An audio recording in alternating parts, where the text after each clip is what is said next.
Time. What is time? The concept of time is self-evident. An hour consists of a certain number of minutes, a day of hours, and a year of days. Time is represented through change, such as the circular motion of the moon around Earth.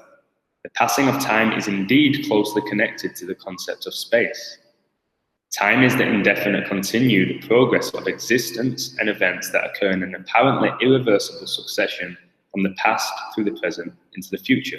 So I learned from somebody called Zach Hubbard that basically there's 19-year cycles. And it's not a coincidence that in 2001, the Twin Towers came down, which was a massive disaster. And then 19 years later, in 2020, we have the coronavirus, the global pandemic. So it's extremely interesting. Usually in life, we don't have any time to think about time. Like, why is there 24 hours in a day and 60 minutes in an hour and 60 seconds in a minute? Why is the day separated into two parts, where a day lasts 12 hours and a night lasts 12 hours? I don't ever remember learning this. I was speaking to my friend from England. We discussed time a little bit and the numbers associated with it. Came together, put together some really good content and information. What he sent me was awesome, and I've added to it.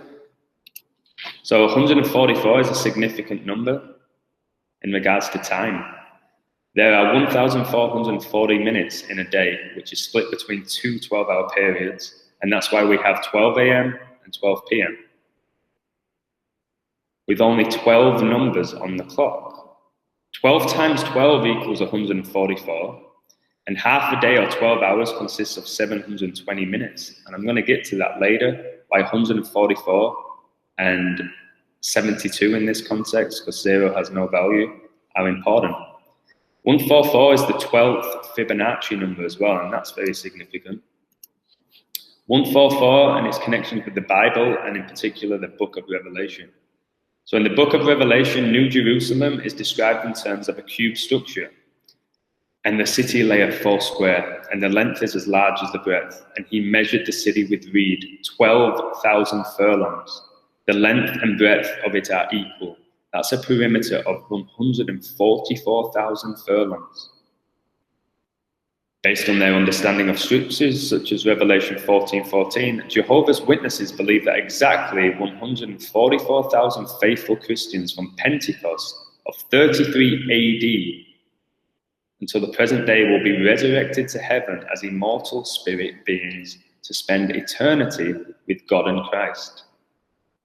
So I believe, honestly, members of the Jesuit order believe they will be these immortal spirits who will spend eternity with God and Christ. And I heard the number of them, which were sealed. And there were sealed 140 and 4,000 of all the tribes of the children of Israel. That's Revelation 7:4. And if you watch my video that focuses on the number 74 and the significance it has, how Jesus equals 74, Jesus Christ equals 74, gospel equals 74, the list goes on. So I find it interesting that that was made in Revelation 7:4. The Father, the Son, and the Holy Spirit equals 144 in full reduction. That's what you say after you pray, after you say a prayer to God. And judgment, kind of like Revelation, equals 144 in reverse ordinal. Interestingly, the United States of America also equals 144. If you see what's going on there now, I think this is more than coronavirus and Black Lives Matter forcing a civil rights, or not civil rights, a civil war. I think there's more to it. Something's playing out here, perhaps biblical, or just the Jesuit order's end game is in play.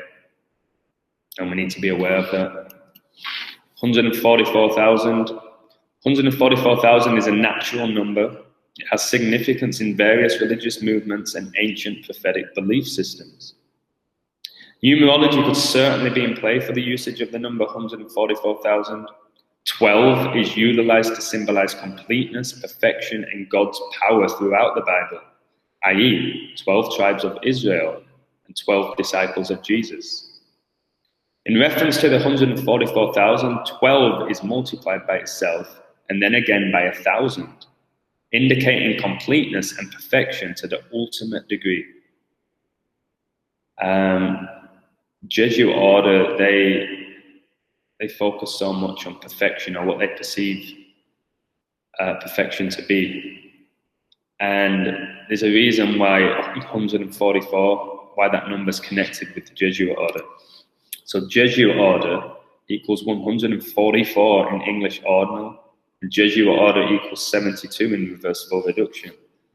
And that's really significant. I don't think people really understand the importance of time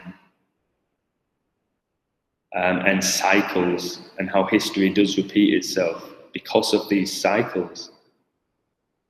According to the Mayan calendar that famously ended on 12/21/12, one back-turn cycle is a period of 144,000 days, which is spread over 20 cycles. So one back-turn is 7,200 days. And a reminder, 12 times 12. Remember the days divided into two. 12 hours during the day, 12 hours at night. 12 times 12 equals 144, like Jesuit order. And half a day, or 12 hours, consists of 720 minutes. Zero has no value. Jesuit order equals 72. So we need to look more into this. I'm not an expert on time. Every day I'm learning. I'm learning about things I never thought I would even research. And it's amazing, and I want other people to get this information. If there's any information I've missed, again, I put all this together, and my friend helped me with this one, but I did the majority of the information myself. If you have anything I'm missing about time, or 144 or 72, I'd love to hear it, because my whole YouTube page, we're a team. There's plenty of people who leave comments. I'm like, wow, that's amazing information. And that's a good thing. So 144 is significant in regards to time. I would recommend you looking into why there's 365 days in a year, why there's 24 hours, or further detail, why there's 7 days in a week. I might even do a video on the number 7, 7 days in a week, the 7 deadly sins, 7 dwarfs, 7 colors in a rainbow. Like, it's all very interesting to me now. Things that I never used to find interesting, I find incredibly compelling. So I hope you liked the video. I hope this was interesting. I hope that you learned something. And have a wonderful day. Tick, tock, tick, tock, tick, tock.